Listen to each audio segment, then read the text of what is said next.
everybody, it's Angel from Halo Inspirations. We give you inspirations to help you spread beauty and joy through your quilting journey. It is so exciting today for a couple of reasons. First and foremost, it's hump day. Whoop whoop. Wishing you a happy Wednesday or a happy hump day. Hope your week has been going fantabulous. The second reason, though, that I personally am super excited is today is the last video of the Springtime Placemats. So what does that mean? That means that after today, we no longer have a WIP or a work in progress. It's not going to finish or not finish as a UFO or unfinished object. No, today your placemats will be finished. You'll be able to place them on your kitchen table, your dining room table, your outside tables, wherever it is that you want to spread a little beauty and joy in your life, and you're going to be able to have that project finished just to do that. We will honestly have gone from fabric to finish together. How exciting is that? So, yes, we do have a couple of things to do today to get to that place, okay? The first thing we're going to do is we're going to square our placemats. So what you're going to need is a ruler. And because I've talked about in the past videos that if you can only buy one ruler, I would suggest the 6.5 by 24.5 ruler. So that's what I'm going to use to get this squared. Okay, so that you can see it is very versatile. It will work just fine. This is a small project. It makes it even easier, but it's so doable. Okay, so I'm going to use that. You'll also need your rotary blade and your cutting mat, and of course, you're going to need your quilted placemat. I hope you enjoyed quilting your placemat. I had a lot of fun. I love quilting, so that for me was just complete enjoyable. I hope you found that too.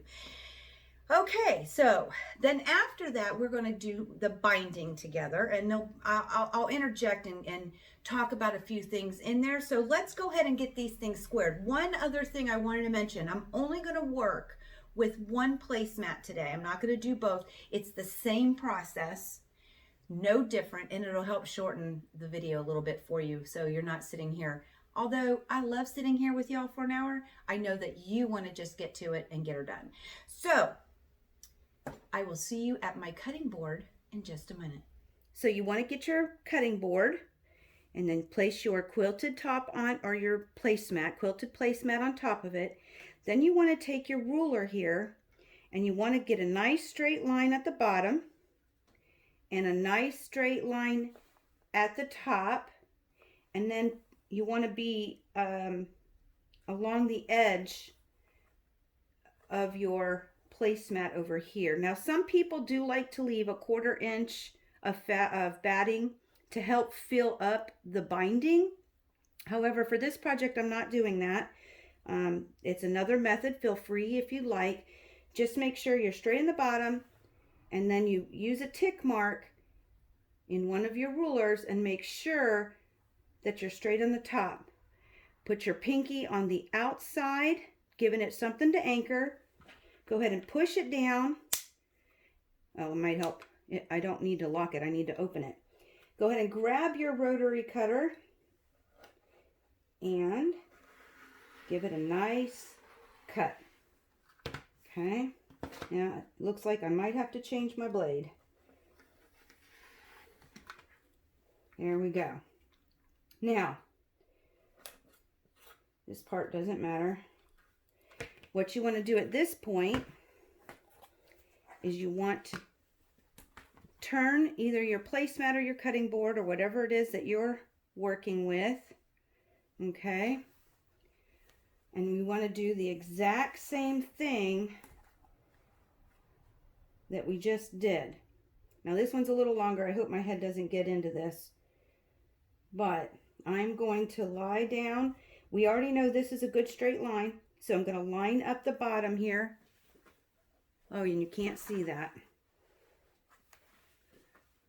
That's better. Okay, so we want to make sure that we line up the bottom down here.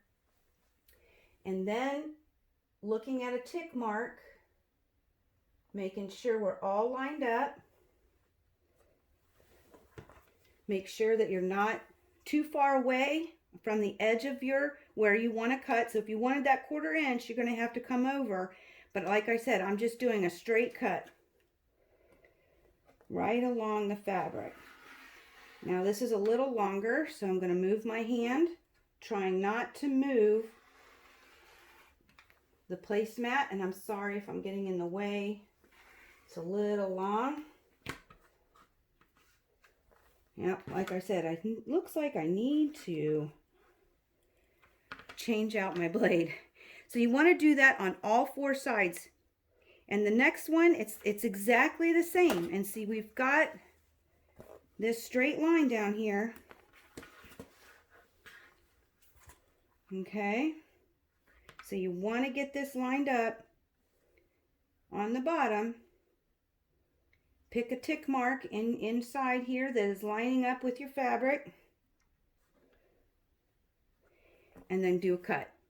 And then you just have the last one. So that's how you're going to square it off. I'm going to finish mine off camera, and then we're going to talk about some binding. Your placemat is now square, and you're ready to set the binding. Okay? What you're going to need to do now is go ahead and prepare your binding, prepare your strips, and get one continuous strip. Okay? If you've never binded before, you can watch, I'll put a link up here, you can watch the binding video. There are 3 differences though, so I'm going to talk about that first, okay? The first difference is we are going to completely, in this video, we're going to completely machine bind this project. That's a huge difference because usually in my projects, I do machine bind on one side and then I hand bind on the other side. I hand stitch to get the binding on the other side. Now saying that, when you machine bind completely, you want to start on the back. In the video, I started on the front because when you hand bind, you want to machine bind on the front. Then when you flip it over to get your hand stitching, it's on the back side. And that allows the front to look really pretty. Okay, so that's the reason why we do that. However, because I'm machine binding, I'm going to first machine bind on the back. So when I flip it over and I'm machining on the front, I can see what I'm doing. And I know that my front is going to look beautiful. Okay, so that is a major difference. So the first one is we're machine binding completely, and the second one is that we are starting on the back. We're machine binding first on the back. The third difference, when you hand bind, it is so important that you match the color of your thread to the binding. That'll help hide those stitches, your hand stitches. It'll help hide them really well. Okay, and you can still do that with this project. Okay, you can even hand bind one side. Just then follow the video exactly the same way. But if you're following any of my suggestions, or you're just kind of really curious why I'm doing this, whenever I flip it over to stitch and I make it look really nice on the front, on the back side, you're going to see those stitches. I'm not going to attempt to get it exactly on that line that I stitched with originally. So you're going to see the stitches. And because of that, and I'll throw a picture up here so that you can see what I'm saying. But because of that, I want it to look like part of the quilting. Okay? So I match the color of my thread to what I use to quilt. And I did that completely on purpose. Those are the major 3 differences, okay? So, next part, I want to make sure that my one seam in this entire thing, my one seam, and if you had more, you'd want to pay attention to every one of them, but I want to make sure none of my seams that are created in this strip are going to end up on a corner.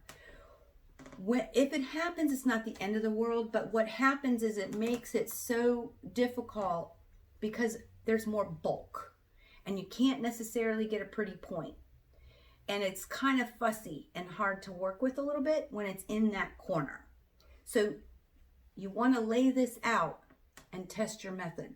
Test where you're laying it out and seeing whether or not you're going to get a seam in a corner and make an adjustment if possible. So what we want to do is you want to start about 3 inches. Well, I'm starting about 3 inches from the first corner, okay? And I'm leaving about a 5-inch tail. And then I'm going to do, on my corners, I am going to do a little mitered corners, how they're laid out. I'm going to go through here. And you want to do it, if you're doing mitered corners, you want to go ahead and pretend that you're doing a mitered corner, because part of your strips take up those corners in the miter. It's not just plain Jane. And where is it? I am ending seriously right on a corner by doing this. So that tells me I need to make an adjustment. And I think what I'm going to do, I'm going to make it a little bit longer of a tail. And I'm going to try this again, because I really want to start about 3 inches and end about 3 inches, so it gives me enough room to join my strips, because this is such a small project. So go through this one more time. Now, as far as these mitered corners go, if you've never done mitered corners, that video shows you how to do that, okay? So even if that's the only part that you watch, and my seam now does not end to that corner. So I know this is good to go. So I'm going to leave my strip attached, whether this is a pin or a clip or whatever you do to know where you're starting. I'm going to leave it here because I know this is going to work, okay? And I'm going to put another little clip here, or a pin, about 3 inches from the last corner to remind myself to stop. All right. And then the other thing I want to remind y'all, especially the people who are new, whenever you sew on your binding, you want to make sure that the folded part, if you're doing the French fold, the folded part is towards the center of the quilt. The open part, or the raw edges, are on the edge, facing out, okay? And you're going to want to sew about a 1/4 inch stitch to get it placed. And like I said, that video shows you how to get those mitered corners started. Now, I'm going to go ahead off camera, and just like you, and if you need to watch the video, go watch the video, but get your strips made. Make sure your seams are not going to end up in a corner. Figure out where you're starting, where you're ending. Place it on the back side with the raw edges facing out, and even along the edge of your quilt. Sew your 1/4 inch seam to get the binding on the back with your mitered corners. Once it's all on and you get to the stopping point, join them, which is also in that video. Join your strips, and at that point stop. And I will come back here and I'm going to show you how to get the front part machine binded, and then we're done. Okay, so I will get this done off camera, you get yours done off camera, and I'll see you back here in just a second. Okay, this is going to make the video just a slight bit longer, but I wanted to offer you another way to join together your strips at the end. When you have sewn your binding on and you've left that room, I wanted to show you an easier way possibly to join these. So basically, you want to make sure that if you cut this, that it is more than 50%, okay, down from the opening. And whatever size your binding is, so in this particular situation, mine's 2.5 inch strips, right? So what I'm going to do is I'm actually going to line up my ruler along that edge, okay, going this direction, and I'm going to take this end, this tail, I'm going to lay it right on top. Then I'm very simply going to take a pair of scissors. I'm going to find the 2.5 inch mark. I'm going to lay my scissors right on top of it, and I'm going to cut a straight line as I can. Okay. At this point,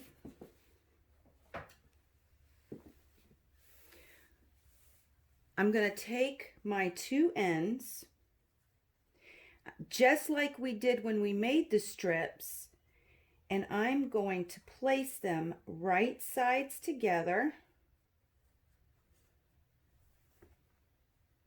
Okay. In an angle, lining up those edges, and then I'm going to pin the edges.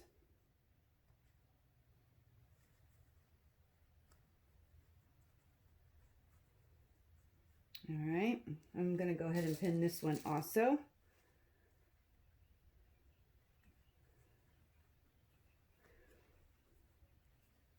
Yep. So then what I'm going to do, I'm going to take this to my sewing machine, and just like the other method, I'm going to take this to my sewing machine and I'm going to sew from that corner to this corner. And then the rest of it's the same. But I thought this would make it just a little bit easier. Okay, when you get it sewn, you want to pull it back out. You want to make sure that it's correct. We all have done it when it's not. Before you cut off any of that extra. Now remember, I can't sew a straight line. I didn't draw it. So I ended up having to sew a couple of times. But this is working. So now I'm just going to cut off some of this extra so that will lay flat.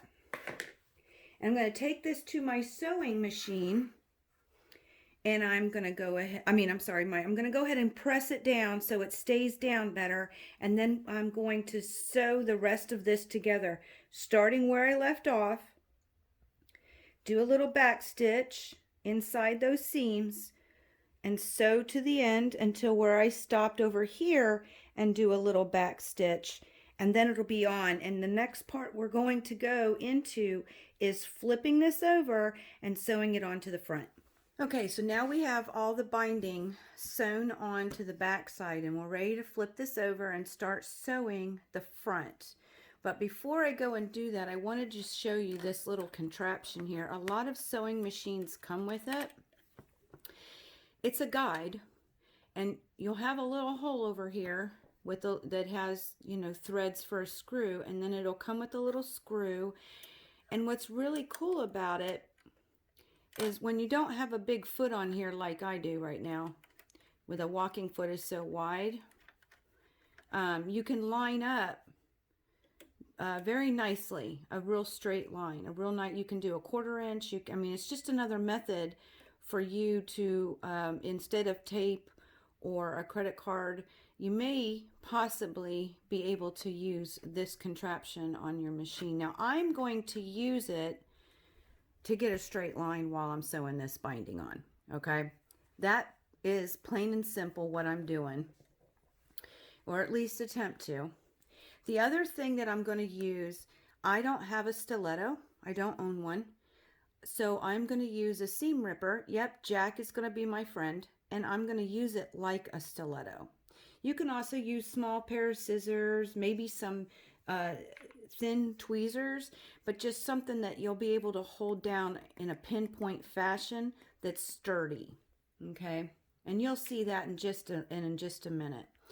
So you have on here, when you stitch this on the back, this is the line that is created on the front from where you sewn your binding on. And I'm using that as a guide, but remember, I'm not going to attempt to try and match that line up perfectly. So I'm stitching in this ditch on the other side. I'm not even going to go there. So what I'm going to do is I'm going to fold this over, and I'm going to attempt to put my needle about what I think that line would be, if not a little bit inside. Okay. So I'm going to go ahead and get that started here just so you can see. And then once I figure out about where I want to stitch, it's going to be completely straight because I'm going to set this guide up. Okay, hold on. Let me go ahead and put my presser foot down and my needle down so it holds it. That's pretty darn good, I think. Okay, so I'm going to set this up so that it guides it in straight for me, as straight as possible. I'm not gonna worry about it too much. It's just because I struggle getting that straight line. So this is the method that I'm going to use to try to guide my fabric in. Now I'm going to go ahead and get this started, and I'm actually going to do a couple of stitches, and then I'm going to do a back stitch to secure it. Now I'm going to, you will do the same thing, okay? And you're just going to simply sew as straight as you can. And when you're about 3 or so inches away from the end, from your corner, we're going to do the mitered corner together. But you want to start to prepare the other side. You know, just get it prepared, meaning you just want to flip it around to the front, and you want to give it maybe a good finger press. And this isn't very long, so I'm actually pulling out, you can't see it, but I'm actually pulling out the other corner. I'm flipping it over because it helps hold this piece that I'm about to turn into up. And then what you're going to want to do is start to prepare this corner. And what we're going to do is fold it up. Okay? And as I get closer, so I don't hurt my fingers, I'm actually going to roll this up, and I'm going to hold it down where I want it to stay. And as you see, there's a beautiful miter right here. But I'm going to hold it down until my needle actually hits this side, this new fold. Okay? And then I'll stop. So let's go ahead and go through this. I'm going to go a little bit closer too. I think maybe you might be able to see a little better. So typically you would just sew down, but what we're doing is we're preparing this corner. I'm using my seam ripper to help get that mitered corner right where I'm going to want it, and I'm going to hold it there. And actually, I'll just go ahead and keep holding it now. Yeah, we're getting a little close. So what we're going to do is stop right when I hit that new fold, okay, that top fold. And at that point, you can leave your, I need to make sure I hit it. Yep, I did. Okay, you can leave your needle down, lift your presser foot, and you can go ahead and turn your placemat, put the presser foot down, and simply sew, making sure I don't have anything flipped, but simply sew the next up to the next corner, and then you'll do the exact same thing. So I'm trying to keep this as straight as possible.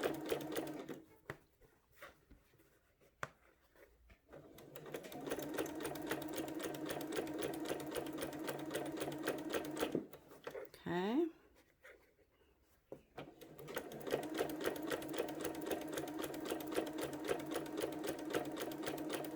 Simply guiding that in. And now I'm getting closer again. Remember, when you're about 3 or 4 inches,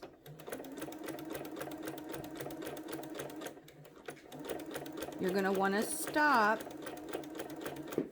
and get that next side ready. And again, you're just going to fold it all up.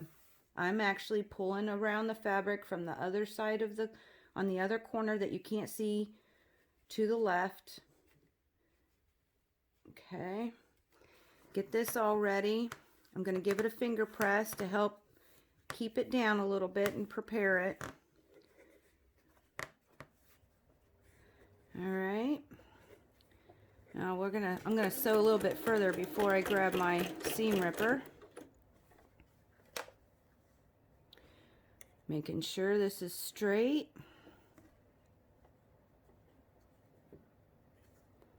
Roll that corner in. Pinch it down where you want it to go. Making sure you have a nice mitered corner.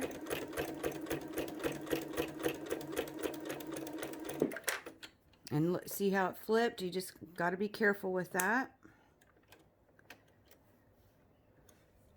And I'm not even hitting it. Okay, not yet. There it goes. And again, turn. And you're just going to keep doing this, all four corners. And when you get back to where you started, cross over those stitches and do a little back stitch, and we're done. So I'll see y'all. I'm going to finish this off camera, and I'll see y'all in just a bit. Okay, so whenever you get that binding on there, guess what? We are finished. We have gone from fabric to finish together, my friend. Together, we will have not a UFO, not a work in progress, but a finished placemat. I really truly hope that you enjoyed this just as much as I did. It's a lot of fun. I hope that you learned something new, or maybe just inspired to try something new. The next step, of course, is to celebrate. Celebrate. Fabric to finish. Celebrate.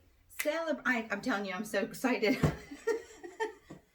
If you have any questions, please do not hesitate to drop them down below in the comments, or you can come see us today, 3 p.m. Eastern Standard Time on our Facebook page. I will be there to answer any questions you may have live, just for you. I'll put a link down below in underneath there in the description box for you.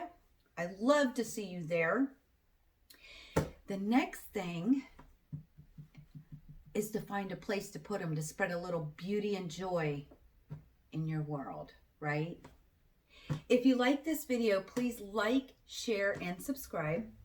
Hit that notification bell, because I got to tell you what, next week we're going to do a short demonstration on how to do string piecing. So if you don't know what that is, or you don't know how to do it, you will be sure to want to be here next week, because you're going to love it.